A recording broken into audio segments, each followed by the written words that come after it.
Bonjour à tous, pour ceux qui me suivent sur mon compte Insta, vous avez peut-être vu cette semaine que j'ai reçu un email d'Ironman m'invitant, façon de parler, à participer donc au championnat du monde d'Ironman 2021 qui se tiendront à St. George en Utah aux États-Unis le 7 mai prochain.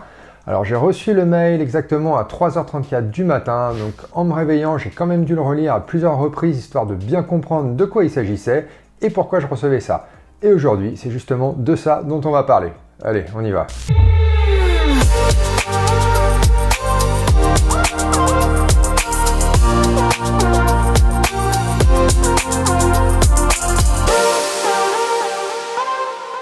Et je voulais commencer cette vidéo en vous remerciant tous d'être un peu plus nombreux chaque semaine sur cette chaîne.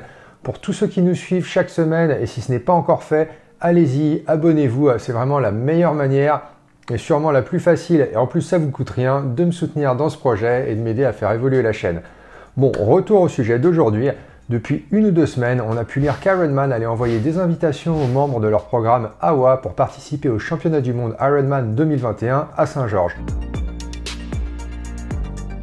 Alors tout d'abord, AWA ça veut dire All World Athlete et c'est tout simplement le nom du programme de fidélité d'Ironman.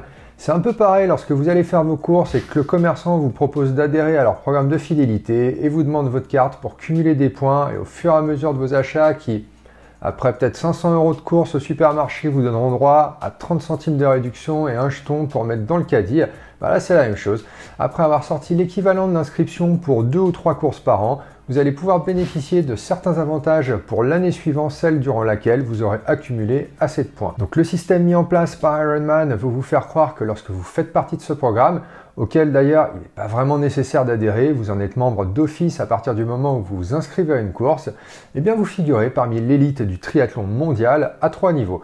Bronze qui veut dire que vous êtes dans le top 10 de tous les athlètes participants, argent top 5 et or top 2%. Mais en réalité, ce que cela veut dire essentiellement, c'est que vous êtes dans le top de ceux qui ont dépensé le plus d'argent pour des inscriptions à des courses sur le label Ironman durant une année donnée. Alors je ne vais pas trop détailler le système de points qui vous permet de rentrer dans ce classement et d'y progresser, mais en gros, pour chaque course faite sur une période de 12 mois, vous allez accumuler des points et le système va garder vos 3 meilleures courses de l'année pour justement calculer votre nombre de points. Et pour gagner ces points, en réalité, il suffit juste de finir la course. On part d'un maximum de 5000 points pour un Ironman et 3500 pour un 70.3 qui sont attribués à l'athlète qui passe la ligne d'arrivée en premier dans chaque groupe d'âge. Et ensuite, on va enlever 12 points par minute écoulée pour tous les autres athlètes du même groupe d'âge jusqu'à ce qu'ils franchissent la ligne d'arrivée. Donc du coup, si on fait allez, on va dire 2 à 3 courses par an et qu'on n'arrive pas dernier de son groupe d'âge juste avant le cut-off, on a quand même de fortes chances d'arriver à être classé en tant que silver ou gold dans le ranking. Voilà pour le principe. Ensuite, à quoi est-ce que cela donne droit ? Pour l'année 2020 et 2021, j'ai été classé AWA Gold, ce qui m'a déjà donné droit à une très gentille lettre de la part d'Ironman, accompagnée d'un petit autocollant super sympa et d'un porte-clés qui traîne sûrement au fond d'un tiroir. Enfin bref, tout ça, on s'en fout. Ensuite, de manière plus intéressante, ça donne surtout droit à avoir un numéro de dossard très bas durant les courses, ce qui permet d'être le mieux placé possible dans le parc à vélo. Par exemple, sur l'Ironman 70.3 de Cascais, c'était tout au début du parc avec le dossard 118, dans la même allée que les pros, et franchement, ça simplifie les choses au niveau des transitions. Clairement pour moi, c'est le seul vrai avantage de ce programme AWA. Vous avez aussi un second bonnet pour la natation, soit doré, argent ou bronze en fonction de votre ranking. C'est pratique si vous nagez avec 2 bonnets durant les courses. Je crois que c'est plus ou moins tout niveau avantage. Je crois qu'il y a aussi un truc avec un petit déj au niveau des championnats du monde. Enfin bref, tout ça, on s'en fout totalement. Mais ça, c'est ce que je pensais jusqu'à jeudi dernier au matin où en me réveillant, je reçois un email me disant que membre AWA que je suis, j'étais invité à participer au championnat du monde d'Ironman 2021 qui ont été repoussés le 5 mai 2022 à St. George aux États-Unis. Et donc là, plusieurs choses. Déjà, étant un peu dingue, et même si ça tombe le même jour que le Challenge Lisbonne auquel j'étais inscrit, j'écris direct à Fred, on se parle le soir même et je m'inscris dans la foulée. Et quand je parle d'invitation, en vrai c'est une invitation à lâcher 1134 $, donc un peu moins de 1000 € pour l'inscription. Et pour ceux qui se posent la question, oui, ça pique encore et j'ai pas encore regardé le prix de l'avion ni de l'hôtel. Ensuite, quand vient finalement le moment de réfléchir, je me dis 2 choses. De manière générale, c'est assez cool de pouvoir participer au championnat du monde, d'autant plus qu'en obtenant mon slot à Tallinn, j'avais le choix entre faire St. George ou Kona en 2022. Naturellement, j'avais choisi Kona, donc niveau légitimité, même si en vrai je ne me suis pas qualifié pour les deux courses, j'ai moins l'impression d'avoir volé ma place. En réalité, surtout quand je me rappelle que j'ai lâché pas loin de 1000 € en fait pour cette place, juste pour mémoire. Bon, on se rassure un peu comme on peut. Mais je me demande quand même comment c'est possible que pour un truc aussi mythique que les championnats du monde d'Ironman soit là à traquer les athlètes pour qu'ils veuillent bien participer à leur course. Et là, plusieurs explications. La première, très claire, est qu'Ironman n'arrive pas à remplir leur quota d'athlètes de groupe d'âge pour cette course. Déjà, elle se trouve dans le trou du cul du monde, au milieu du désert, et pour y aller, c'est vraiment pas simple. Ensuite, c'est un début de saison et c'est un parcours assez horrible avec plus de 2200 mètres de dénivelé positif sur le vélo et 450 mètres sur le marathon. Et enfin, tout simplement à choisir entre Hawaï et Saint-Georges, on pense que 99% des gens ont choisi le premier, tout simplement.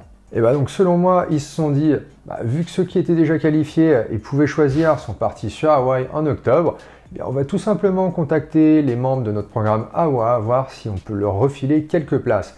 Et dans ce sens, c'est plutôt bien senti de la part d'Ironman. Il ne faut pas oublier que c'est un business. Il y a des partenaires commerciaux pour cet événement, notamment les sponsors. Ironman engage aussi des frais pour organiser tout ça. Et comme tout business, ils n'ont qu'un seul but, c'est tout simplement maximiser le bénéfice des actionnaires.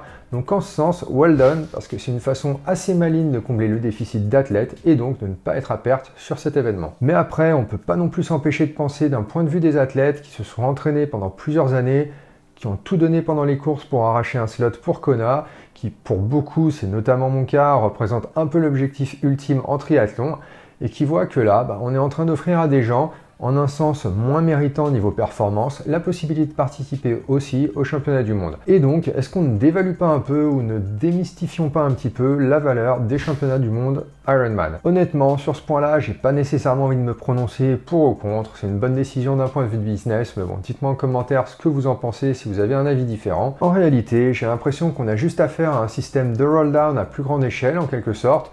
Pour ma part, je m'en fous un peu pour être sincère, et en vrai, même si je ne m'étais pas qualifié pour Hawaï, on va dire à la régulière à Tallinn et sans même bénéficier d'un roll-down, il y a de fortes chances que si j'en avais eu la possibilité, je me serais tout de même inscrit au championnat du monde. Parce qu'après tout, ça reste un championnat du monde d'Ironman et ça va juste être une expérience unique et sûrement le seul qui sera tenu hors Hawaï. Enfin ça, il faut l'espérer.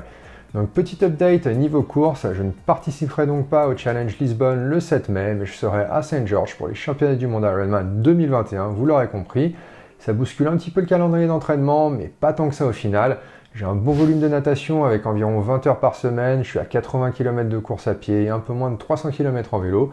Il va juste falloir rajouter du volume en vélo et des sorties plus longues. Pareil en course à pied, réorganiser un petit peu les sorties pour les allonger sans forcément trop toucher au kilométrage total et je pense que ça devrait le faire. Pas de grands objectifs pour moi pour cette course, vu qu'avec 2200 mètres de dénivelé en vélo, ça va vraiment être très tendu, mais super content d'y aller et de faire de mon mieux durant les 12 prochaines semaines pour arriver au top le 7 mai. Et du coup, les prochaines vidéos seront un petit peu axées sur ça, comment préparer les championnats du monde d'Ironman en 12 semaines.